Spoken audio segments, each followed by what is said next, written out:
Tucker recently sat down to interview the author of a new book on the crisis afflicting American men. Here's what happened.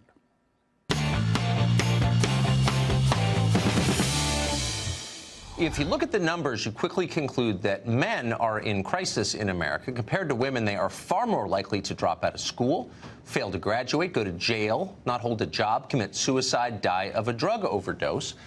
And yet the establishment, and particularly the Democratic establishment, seems uninterested in all of this. And anything, they appear to think that men are still too successful and need to be held back. Andrew Yarrow is a former New York Times reporter, senior fellow with the Progressive Policy Institute. He just wrote an important new book called Man Out, Men on the Sidelines of American Life. He joins us tonight in studio. Mr. Yarrow, thank you very much for coming on. Thank you, Tucker. So I should preface it by saying I don't think you're a conservative activist, and that I'm also grateful that someone is saying this because the numbers support that it's true. It is true. And as you say, the problem has really largely been ignored. I mean, Democrats and a lot of people in the country don't see men as having problems, but there are a lot of men who are struggling with work, struggling in families, struggling with health, a lot of areas I touch on in my book. Well, to such a great extent that it would seem a crisis that affects everybody because, of course, men and women need each other to reproduce on the most basic level, but also everybody has a father, brothers, sons. Right. Why do you think it's been ignored?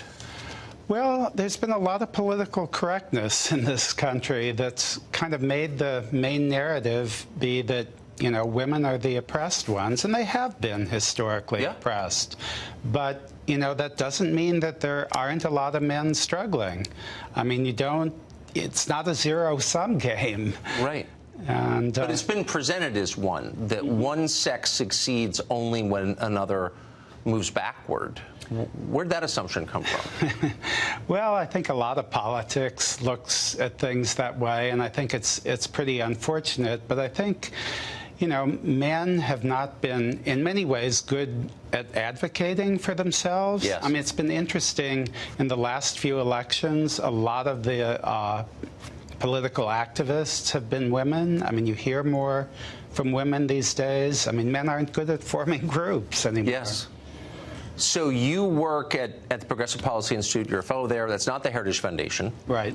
I think it's fair to say you probably work in a mostly liberal world. Mm-hmm. What kind of reaction did your piece get among people you know? Well, it's interesting. Conservative media have tended to like it more. It's, you know, it's kind of troubling that this should be a bipartisan issue. I mean, all Americans should be doing well or should have the opportunity to do well. And they should also have justice behind them. I mean, men are being accused wrongly. I mean, there are a lot of awful things that men do, don't get me wrong. Well, sure. But you know, the lack of due process and some of these sexual assault allegations, it's you know, it's pretty troubling. It's just interesting because the most progressive president the country's ever had, FDR, 4 terms, the first thing he did after getting elected in 1932, the very first piece through the Congress was the CCC, the Civilian Conservation Corps, which was aimed at young men, just men between 18 and 25 or something like that, getting them back to work and restoring their vitality through work. What would happen if a Democrat in the modern era suggested something like that? Well, you'd think it would play well. You know, while the unemployment statistics look good, there are a lot of men who've either been pushed out of the labor force or dropped out. I mean, there are about 18% of 25 to 64-year-old men who aren't working.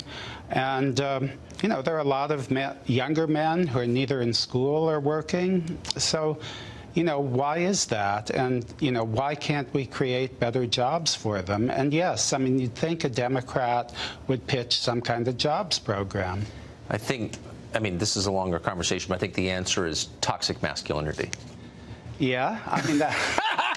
Whatever that means. Well, yeah, I mean, that's become the phrase du jour, I guess. I mean, there are clearly issues with masculinity.